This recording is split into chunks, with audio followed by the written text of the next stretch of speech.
መሸጥ የለመደውና ማገልገል የለመደው እናት ደግ ሊያገለግላት ያለውን ሁሉ ሊሰጣት ሁሌም የማይደክም ልጅ እንዳላት ሁሉ የእናቱን ሞት ጠብቆ ርስቷን ሊቀራመት የሚጓጓላት የሚቋምጥባትም የአብራኳ ክፋይ አላት። ልማድ የህይወት ዘዬ ልምምድ ነው።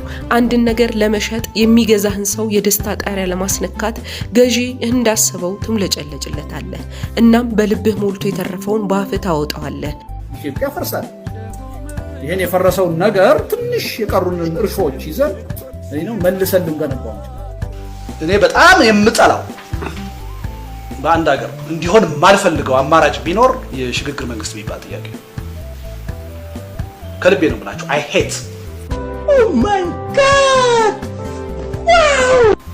በተቃዋሚ ስም በኢትዮጵያ ፖለቲካ ውስጥ ጥቁር ጠባሳን ያኖሩ ፖለቲከኞች የመሸጥ ባህሪያቸው ክፉኛ ተጠናውቷቸው በቀንም በሌሊትም እንደ ሁኔታው የተገለባበጡ ሀገርን ለባዳና ለባንዳ ሲቸበችቡት ይስማሙበታል፣ ይቆምሩበታል። ከሁሉ የባሰው ግን ልክ እንደ ክፉ ልጅ ማገልገል ቀርቶ የማገልገልን ልብ ሳይዙ በዙሪያ ከበው የሚያገለግሉት ላይ የሚወረውሩት የእሾህ በትር ነው።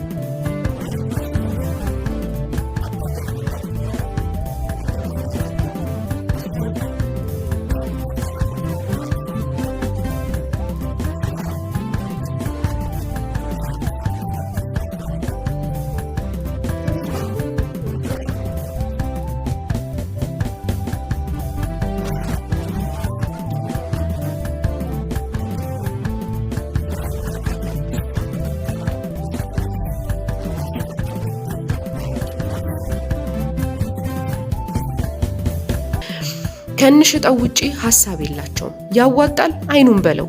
ሐኪሞች ደሞዝ ጭማሪ ጠየቁ፣ ቤተ መንግስት ይሸጥ። አስተማሪዎች ኑሮ ተወደደባቸው፣ አድዋ ሙዚየም ይሸጥ። ሹፌሮች ቤንዚን ተወደደ፣ ስቴዲየም ይሸጥ። ገበሬዎች ማዳበሪያ ተወደደብን አሉ፣ እንግዲያውስ ህዳሴ ግድብ ይሸጥ። አስተሳሰባቸው ከዚህ ውጪ የለም። እነዚህ ፕሮጀክቶች ይሸጡ ያልኩበት ሁለት ምክንያት አለ። አንዱ በቢሊየን ዶላሮች የሚወጣበት እነዚህ ፕሮጀክቶች መሸጥ በቢሊየን ዶላር ወደ ኢኮኖሚው ገባ ማለት ማስታገሻ ችግሮችን አሁን ያሉት ችግሮች ለማስታገስ ይረዳል። ሁለተኛ ሲምቦሊክ ቫልዩ አለው። የሀገር ንብረት የሀገር ገንዘብ